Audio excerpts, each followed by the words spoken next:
Get your hands off the counter. This isn't a soup kitchen, and you're scaring the real customers. The woman's voice carries the particular brightness people use when they want cruelty to sound like customer service. A man in a topcoat lowers his newspaper an inch. Somewhere behind the boy, a phone lifts into the air. Already recording.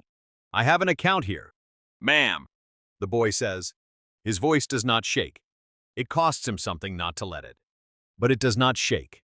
Laughter answers him quick. Ugly. The kind that spreads through a room like a struck match finds dry grass. Han does not raise his voice. Han does not step back. He tightens his grip on the strap of a backpack with a seam his grandmother hand-stitched back together twice. And inside a tin box in that backpack, wrapped twice in a paper towel so it won't rattle, is the last photograph he has of the only person who ever said baby like she meant only him. In the next 20 minutes, a number on a screen the size of a garage door is going to make every laughing mouth in this lobby go so quiet. You'll be able to hear the elevator hum 4 floors up. But first, you have to know how he got here. So, let's go back to a Tuesday morning in October, 6 blocks from where the Chattahoochee River runs brown and slow under the bridges of downtown Atlanta. If you've ever walked into a room and felt every eye size you up before you said a word, tell us about it in the comments below. Ironwood National Trust's flagship branch sits on Peachtree Street like it owns the sidewalk in front of it. Which, in a sense, it does. Marble the color of weak coffee. Brass elevator doors polished until they throw back a warped, golden version of everyone who walks past them. A ceiling 3 stories up, hung with a chandelier nobody has ever seen anyone actually look at 9:20 in the morning. The lobby is already half full, men in suits that cost more than most people's cars. Women with leather bags that don't have logos because the people who carry them don't need the logos. The particular hush of a room where money moves without ever raising its voice. A block away, at the corner of Peachtree and Ellis, a 16-year-old boy named Malik Jerome Carter stops walking. He's tall for his age and still growing into the width of his own shoulders. With a low fade 3 weeks past due for a trim and a jaw that hasn't fully decided whether it belongs to a boy or a man yet. His jacket is a men's medium from a church clothing closet, the sleeves rolled twice at the cuff. His boots Timberlands, second-hand. The leather gone the color of an old baseball glove have a sole starting to separate at the left toe. And he's learned to walk in a way that keeps it from flapping, sitting against the wall outside the bank, on a square of flattened cardboard, is a man Malik has passed 11 mornings in a row now. Gray beard, army field jacket with a unit patch faded to a ghost of itself. A hand-lettered sign that says veteran anything helps God bless. Malik doesn't have much. He has $4 in change in his coat pocket, saved from mowing a neighbor's lawn. Meant for the bus fare home and maybe a snack. He crouches down anyway. The way his grandmother used to crouch down to talk to people instead of talking down to them. And presses 3 of those dollars into the man's palm. Name's Otis. The man says. Surprised enough to actually look up. You didn't have to do that. Son? I know. Malik says. That's kind of the point, isn't it? Otis studies him a second longer than a stranger usually does. Somebody raised you right? She did. Malik's throat does something complicated on the word did. Past tense. 4 months old and still sharp-edged every time it comes out of his mouth. He stands, settles the backpack strap higher on his shoulder, and doesn't explain further. Because there isn't a short way to explain Dorothy May Carter, and he doesn't have time this morning to try. Han has an appointment at 10 o'clock on the 40th floor. He is 19 minutes early, because his grandmother taught him that being on time is really being 15 minutes late. Dressed up as manners, he steps toward the revolving door. Behind him, Otis calls out, Hey, good luck in there. Whatever it is, Malik doesn't know yet how much luck he's about to need, or how little of it will actually come from luck at all. 4 months ago, Dorothy Carter was alive, humming off-key over a pot of grits in a kitchen 2 bus transfers from downtown, in the same brick duplex she'd rented since 1987 and finally, quietly, bought outright in 2009 without telling a single neighbor. She had raised Malik since he was 5 years old.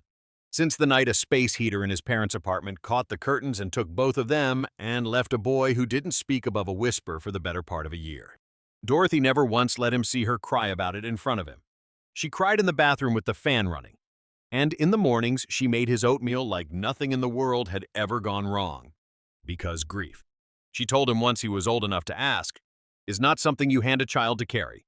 You carry it yourself. And you let them keep being children as long as you possibly can. She'd worked 38 years in the cafeteria of a public elementary school 2 miles from their house, ladling out mashed potatoes and telling every single child good morning. Baby, whether or not their own mornings had been good. What none of those children, and almost none of the adults in her life, ever knew was that Dorothy Carter had been putting $40 a month into Coca-Cola stock since 1979, and later into Delta, back when both companies were headquartered close enough to walk to, and their share prices were numbers regular people could still touch. She never sold. She never bragged. She reinvested every dividend for 4 decades while living on a school cafeteria salary and clipping coupons out of the Sunday paper. Because she told Malik once, "Knee are the end." Her hand, thin and dry and is the point, was never to have it. Baby, the point was to have it for something. The something was written into a will, in her own crooked cursive. 3 lines long, $12 million, the bulk of everything she had, to build a shelter and community kitchen on Auburn Avenue for young mothers and their children, on the same block where a 19-year-old Dorothy, 7 months pregnant with Malik's father and locked out by a landlord who didn't believe in second chances, once slept 2 nights on a church basement floor before a stranger let her in from the cold. Not later, the will said. Not when it's convenient. First, before the funeral costs, before the lawyers take their fee, before anybody talks me out of it from beyond the grave. First, Malik promised her, the week before she died, sitting in a vinyl hospital chair holding a hand that had gotten so light it barely felt like a hand at all, that he would carry that promise himself, on his own 2 feet, and put it directly into the hands of the one person at the bank. His grandmother had trusted for 30 years a man named Robert Ellison, regional vice president of Ironwood National Trust, who used to eat Dorothy's peach cobbler every Thanksgiving and who had personally, quietly, managed her account since before Malik was born. Mr. Ellison had told him to come up whenever he arrived. He'd said it like it was the simplest thing in the world. Since the funeral, Malik had been staying in the Ellison's guest room in Sandy Springs, a temporary arrangement. Everyone kept calling it the kind of temporary that quietly stretches into permanent while the paperwork for legal guardianship crawls through a family court docket. Robert and his wife, Denise, had never once made him feel like a line item, but Malik still packed his own lunch every morning and made his own bed without being asked. Because some habits outlive the person who taught them to you, and letting them go felt like one more kind of losing her. Nobody had told the lobby any of that. The revolving door spits Malik out into air conditioning so cold it prickles the back of his neck. And for a second, the sheer size of the room stops him. The marble, the light, the smell of espresso drifting out of a private lounge tucked behind frosted glass. Heads turn the way heads turn in rooms like this. Not obviously. Just a flicker. A recalibration. A half step of distance that opens up around him without anyone deciding to make it happen. A woman in a cream coat angles her purse a few degrees closer to her body. 2 men near the coffee station stop their conversation just long enough to watch him cross the floor, then pick it back up in lower voices. Near the revolving door, a security guard in a pressed Navy uniform clocks him immediately. Dion Marsh, 54 years old, 22 years on this job. Has forearms like coiled rope and a face that has learned, the hard way, to give nothing away. Han doesn't move toward Malik. Hai watches him instead, tracking him across the marble with the kind of attention that isn't suspicion, it's recognition. Dion's mother and Dorothy Carter sang in the same church choir for 30 years. He'd know that boy's walk anywhere. It's his grandmother's walk. Chin level, shoulders square. Moving like the floor belongs to him even when the room has already decided it doesn't. Dion doesn't say anything yet. He reaches into his shirt pocket instead and taps the record button on his phone and lets it sit face up against his chest like it's nothing at all. At the private wealth counter, 3 tellers are laughing at something on a phone screen, heads bent together like schoolgirls passing notes. Kimberly Voss, 27, ponytail the color of expensive vanilla, nails filed into perfect ovals, the exact shade of the marble counter. She hasn't looked up from her screen in almost 2 minutes. Malik stops 6 feet from the counter, straightens the strap on his shoulder, and closes the last distance, the way his grandmother closed distances like a door he was allowed to open. He stands. He waits. eyes polite even in the waiting. Kimberly finally glances up, still mid-laugh. And her face does the thing faces do when they clock someone they weren't expecting and immediately decide who that someone is. Yes. The word comes out bored before she's even finished lifting her eyes. I'd like to speak with someone about an account. Please, Malik says. His hands are folded over the strap of his backpack. Kimberly's eyes travel down from his face to the frayed cuff of his jacket, to the boots with the separating sole, and something in her mouth settles colder. Sweetie, this is the private wealth counter. I know, Malik says. That's why I'm here. A snort from the teller, one seat over Tiffany. Mid-20s. Yum snapping between her teeth. Phone already turning toward the counter like she can smell content coming. Beside her, Courtney looks up from her terminal, adjusts a pair of glasses she doesn't need, and reaches for her own phone without pretending it's for anything else. Honey, Kimberly says, drawing the word out. There's a shelter 2 blocks that way. They do a hot breakfast on Tuesdays. I'm not homeless. Ma'am. Well, that jacket certainly is. Tiffany chokes on a laugh into her fist. Malik's jaw tightens, almost imperceptibly, and then releases. He reaches into the front pocket of his backpack and sets a black card on the counter. Quietly. The way you'd set down a chess piece you already know is going to win the game, not yet. But eventually, Kimberly looks at the card. She does not touch it. She looks at the card, and then at him, and then at Tiffany. And she starts to laugh, not a small laugh. A loud one built to travel. Girls, come look at this. This young man brought us a black card. Tiffany leans over. Courtney rolls her chair closer. 3 faces hover above the counter like the punchline is about to be delivered live. Where'd you find this? Sweetheart, behind an ATM. Or did somebody hand it to you? Because if they did, they're about to notice it's missing. The laughter climbs. Courtney lifts her phone above the counter's edge and taps the shutter. Twice. Quick. And the photo goes wherever photos like that go. Malik's voice does not lift. It does not sharpen. It's mine. Ma'am, if you could just scan it. Please. Kimberly picks the card up between 2 fingernails like something recently dead, holds it up to the light, turns it over. You know what I think this is? I think this is somebody else's card. And I think what happens next is I hand it back. And you walk out that door. And we all pretend this never happened. She opens her fingers. The card drops. It hits the marble at Malik's feet with a small, flat sound that seems louder than it should be in a room this quiet. For a moment, nobody moves. Then Malik bends down, slow, unhurried, and picks it up. He wipes it once against his sleeve. He sets it back on the counter. Please scan it. By the time the man in the gray blazer near the ATMs pulls his phone sideways into landscape mode, the line behind Malik has already gone still 6 people. 7. Watching instead of moving. Tyler Brooks, 22. Runs a channel with 80,000 followers built entirely on filming strangers having their worst 5 minutes in public. He taps the record circle before he's even fully decided what he's filming. Why while watching this? Ironwood downtown. Live. This young man's out here trying to pull a black card scam on the private wealth counter. Front row seats. People. His follower count starts climbing in the corner of his screen. Biohack. Comments scroll faster than his thumb can keep up. Get him out of there. Where's security? Bet he stole it. Kimberly sees the camera and straightens her spine a half inch, the way a person does when they suddenly remember they have an audience. All right, sweetheart, let's give the internet a show. Whose name is on this account you claim you've got? Malik Carter. And who's the daddy on that account? The line laughs not politely. Malik's hands stay folded over the strap of his backpack. There's no father on it. It's a trust account. My grandmother's name is on the paperwork. He gestures. Barely. At the manila envelope tucked between his ribs and his forearm, the one he hasn't opened yet. The one with Dorothy's will folded inside it. I have a 10 o'clock appointment with Mr. Robert Ellison on the 40th floor. If someone could just call up and confirm my name on his calendar. That's all I'm asking. Kimberly laughs so hard she has to brace one hand flat against the counter. Mr. Ellison. Oh my God. Girls. He wants Mr. Ellison.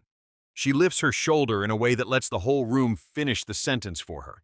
She does not dial the 40th floor. She dials the branch manager instead. Hey! Doug, yeah.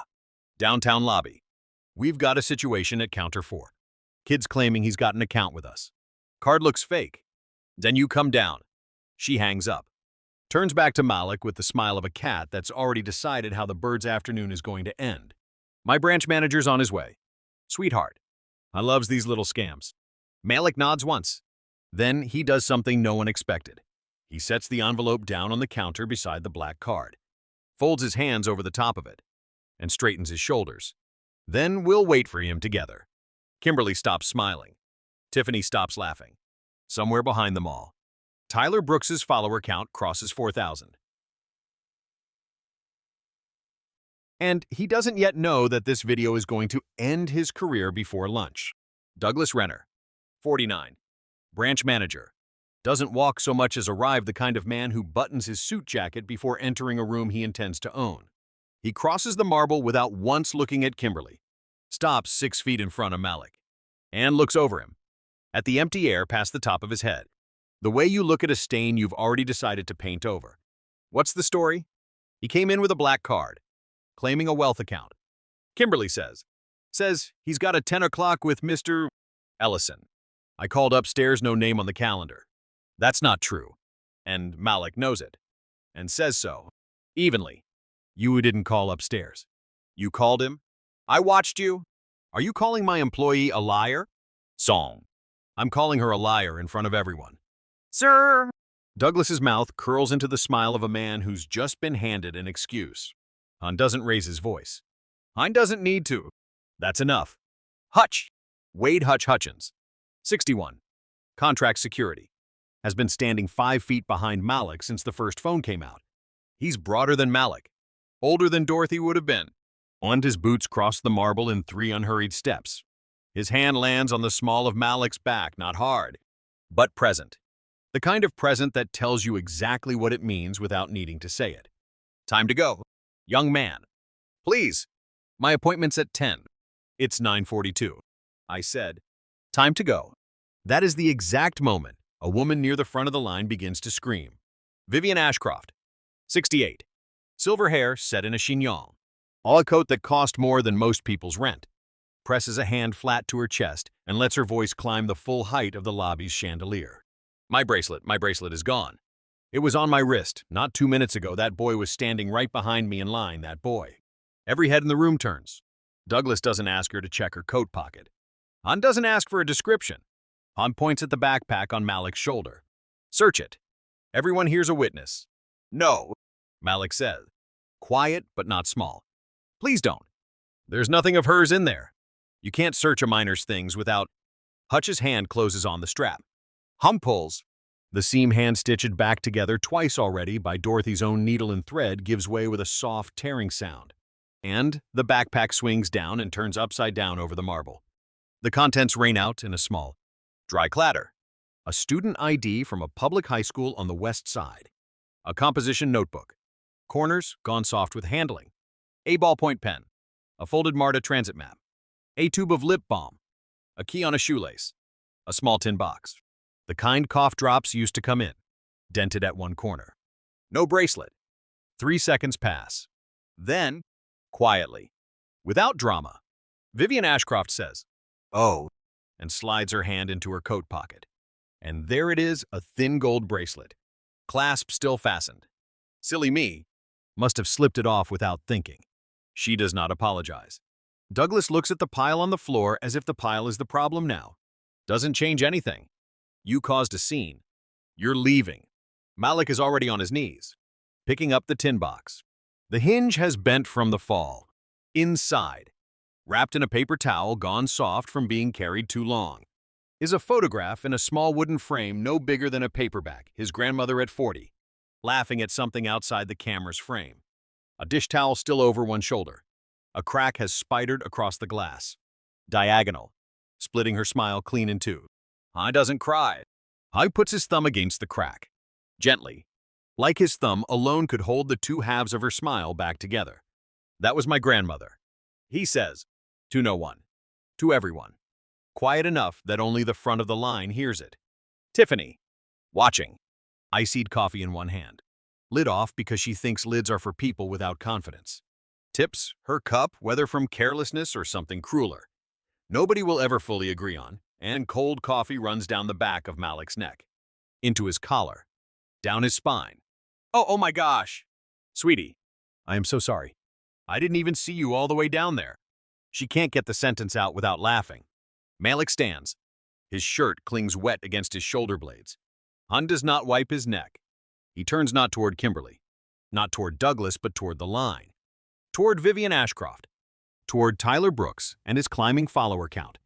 Toward every silent stranger who hasn't said one word to stop any of it. My grandmother slept on a church floor 2 blocks from here when she was pregnant with my father.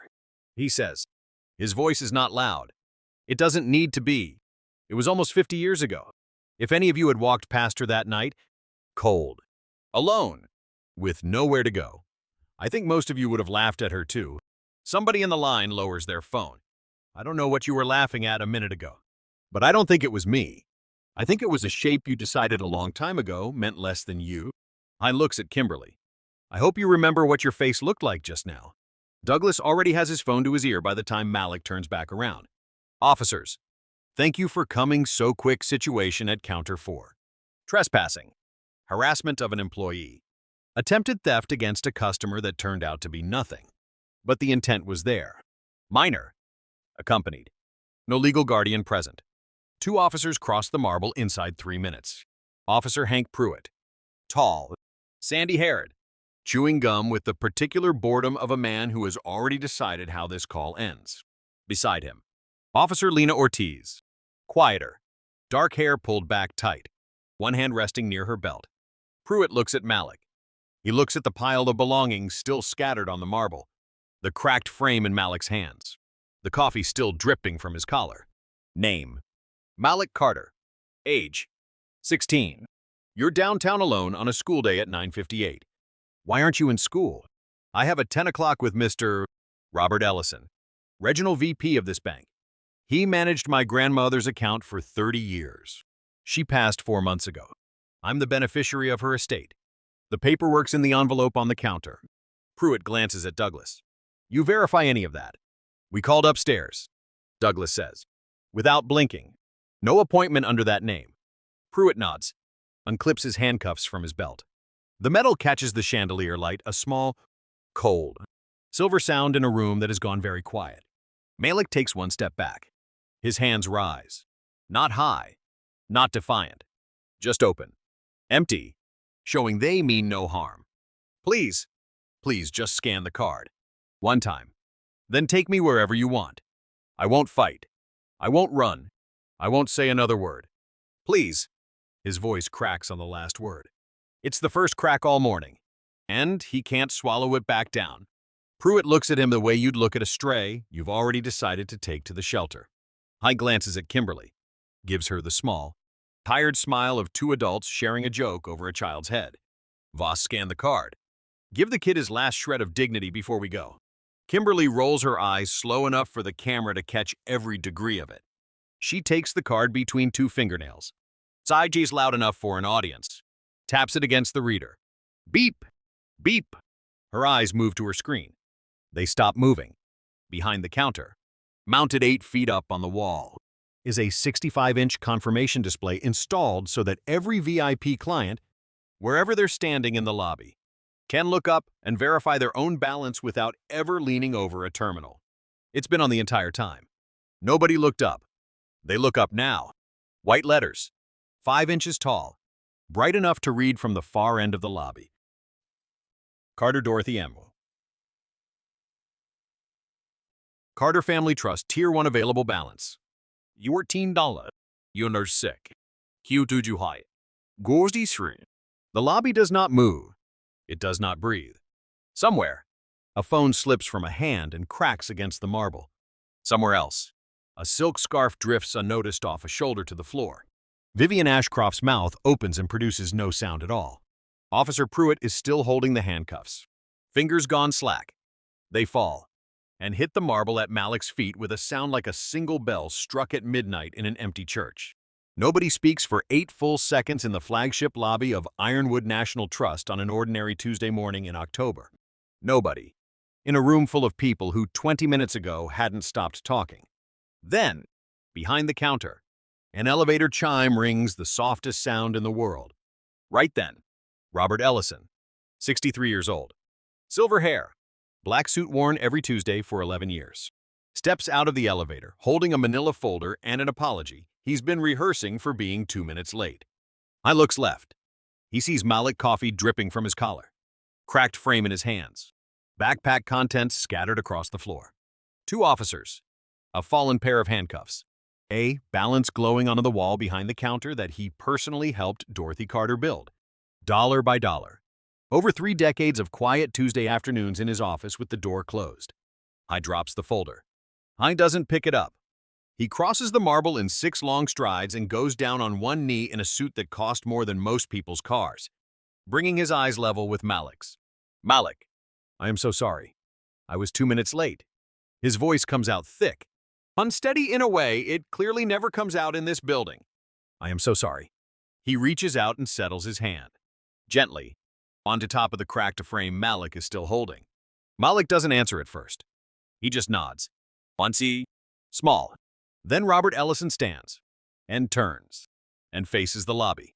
And his voice is not the voice anyone in this building has heard him use in 6 years.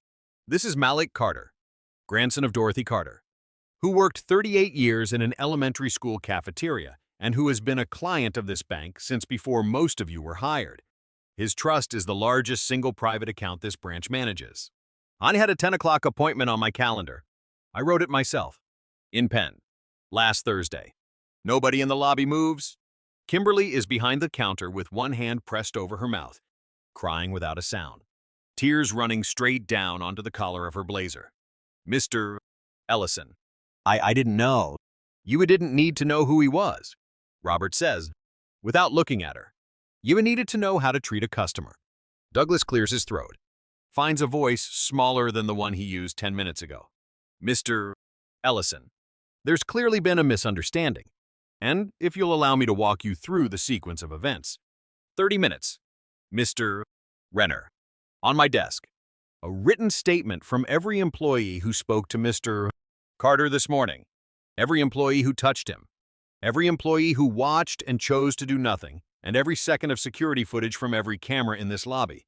If one frame is missing, I will file federal charges before the close of business. Do we understand each other? Douglas nods. Han has nothing left to say. Robert turns to Officer Pruitt, who has not yet picked the handcuffs back up off the floor. You were seconds from restraining an unarmed, orphan 16-year-old on the false accusation of a woman who's already retracted it, without a warrant and without cause. That's going to require some paperwork.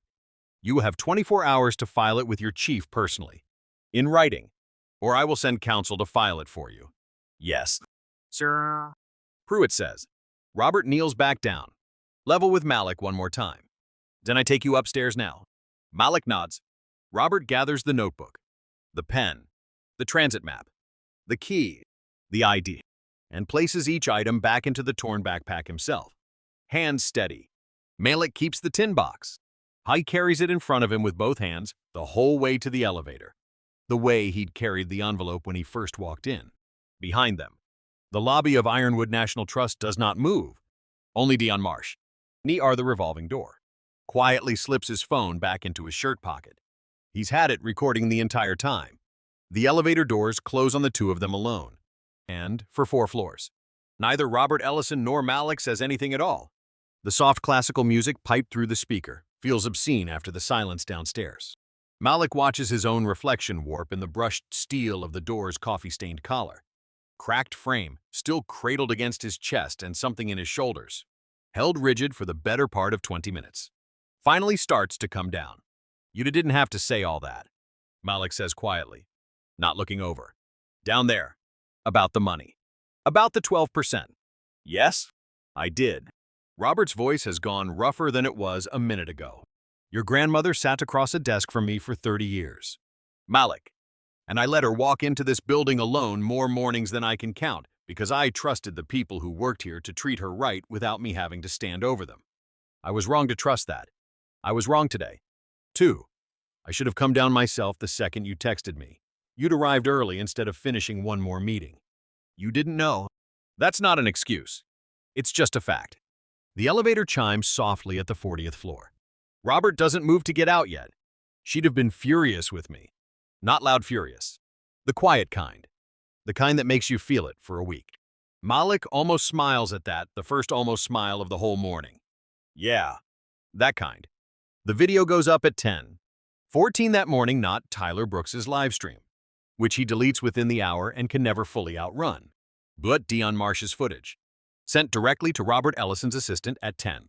Warner went and posted an hour later on an anonymous account with every face blurred except one, and a caption 3 words long. Watch the whole thing. By 10, 600,000 people have watched it. By noon, it's past 12 million. And strangers on the internet with nothing better to do have already identified every recognizable face in that lobby.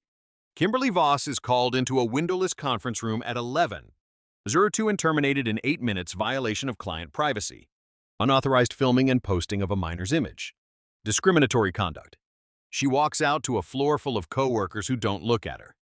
Tiffany and Courtney are gone by 11. Douglas Renner is walked out of the building by security at 11:34, escorted, without irony, by Dion Marsh, who holds the door open and says nothing at all. Wade Hutchins is terminated by noon and stripped of his private security license the same afternoon, under Georgia law. He won't be eligible to reapply for 5 years.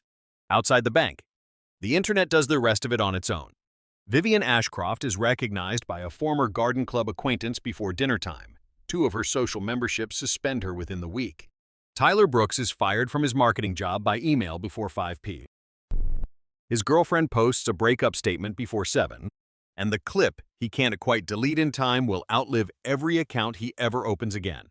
Officer Pruitt is placed on leave pending review. His body camera confirms every word of it. Officer Ortiz, who never touched the cuffs and never said a word in support of using them, keeps her post. That night, Malik doesn't watch the video. Denise Ellison offers to sit with him while he does, if he wants to, and he says no. Thank you. Not tonight. Instead, he sits on the edge of the guest bed with the tin box open on his knees, the cracked frame propped against his grandmother's photograph like it belongs there now. Like the crack is just part of her face, the way a laugh line is part of a face. Han doesn't cry. Not exactly, it comes out sideways, in his shoulders. In the long, unsteady breath, he lets out into a pillow so nobody downstairs will hear it. $12 million is going to build a building. It is not going to make the marble floor of that lobby stop showing up behind his eyes every time he closes them. He understands, for the first time all day, that those are 2 entirely different kinds of repair, and that only one of them is his grandmother's money's job to do.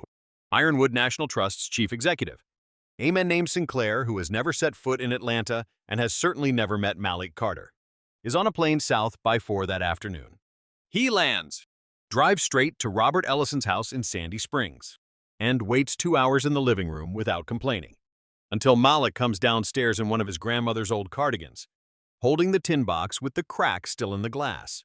Sinclair stands, crosses the room, and offers an apology with no cameras in it at all.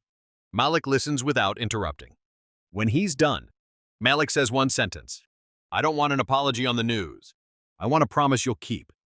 3 days later, Ironwood National Trust announces a $40 million community investment fund for shelters and transitional housing across 6 southern cities. In partnership with a coalition, Robert Ellison spends the next year building from scratch. Malik is named honorary advisor for a salary of $1 a year, which he insists on cashing every January just to remind everyone it's real. Dion Marsh is promoted to regional head of branch security for the Atlanta District, 3 pay grades in one jump, and Robert personally underwrites his enrollment in a business management program at Georgia State. Tuition paid, hours protected. His photo, next to his wife and 2 kids, runs in the Atlanta Journal-Constitution the following Sunday. Asked why he started filming the second Malik walked through the door, Dion gives the reporter one line. I've known that family my whole life. I knew something was about to happen that shouldn't. Ironwood runs a full-page apology in 3 papers the following week. It doesn't name Malik. It ends with one line. In bold, every customer who walks through our doors is a customer. Full stop.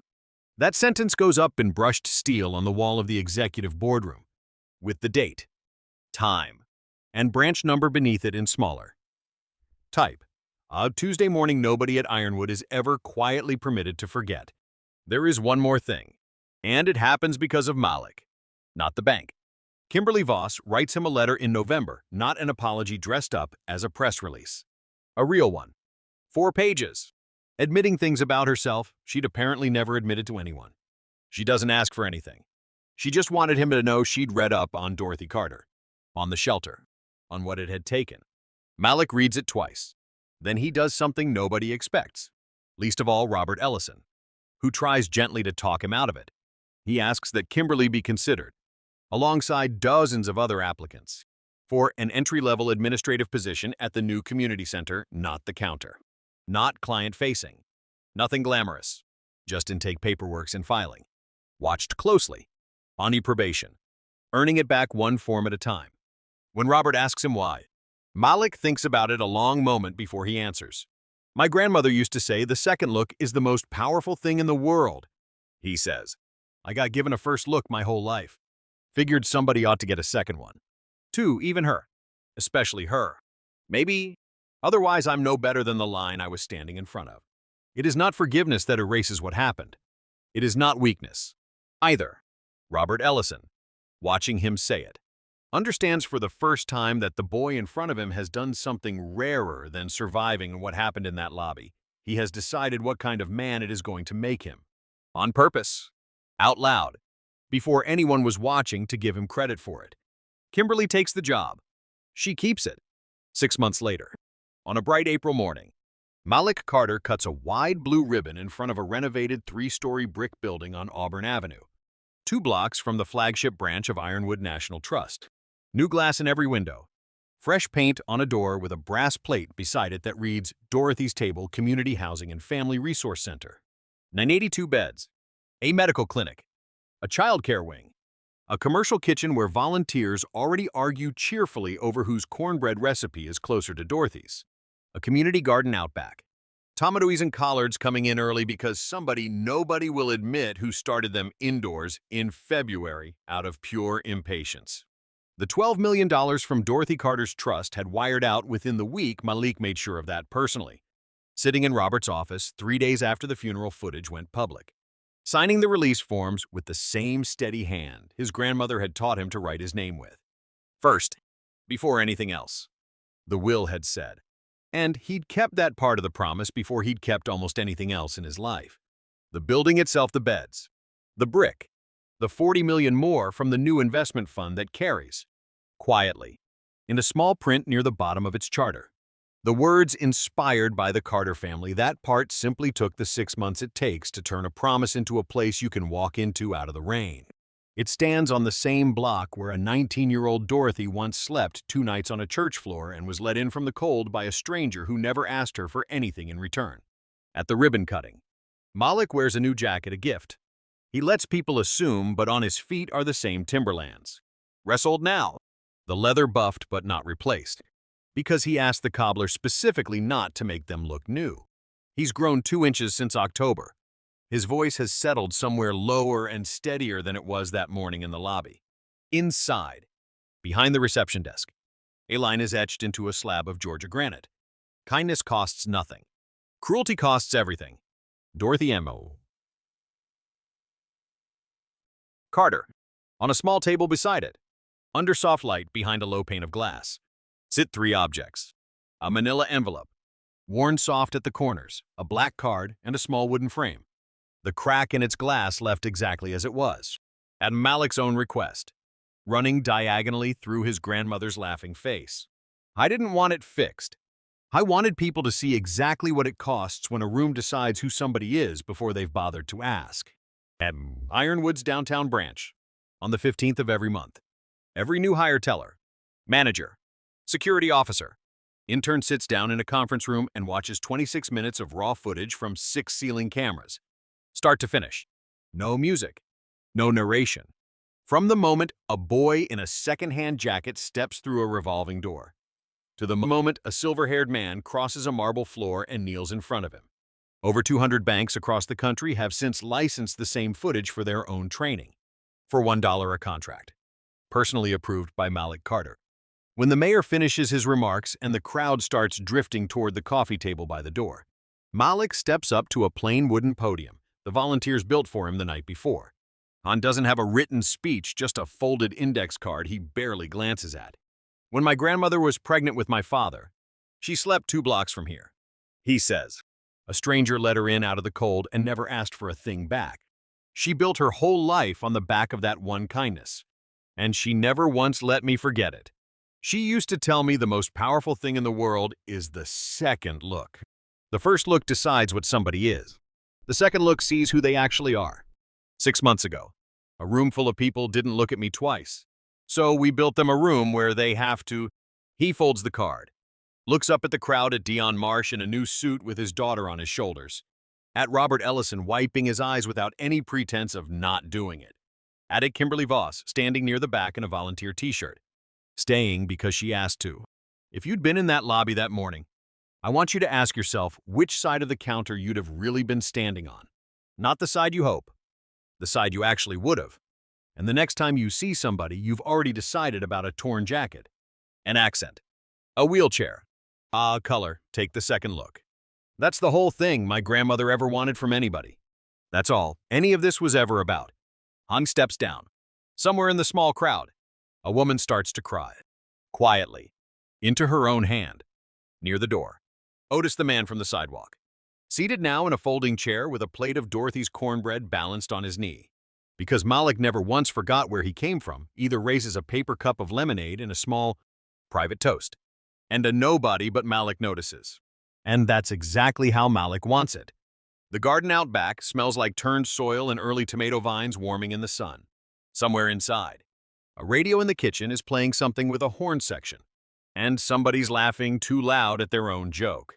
And a toddler in overalls is chasing a volunteer around the folding chairs with a fistful of stolen cornbread. It is, Malik thinks, standing there with his grandmother's cracked photograph catching the afternoon light behind its low pane of glass. Exactly the kind of noise she would have wanted filling up a building with her name on the wall. Not silence. Not solemnity. Just people.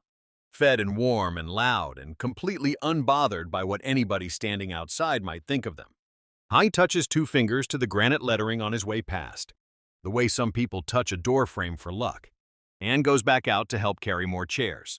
If this story stirred something in you, don't scroll past it in silence. Tell us in the comments which moment hit you hardest.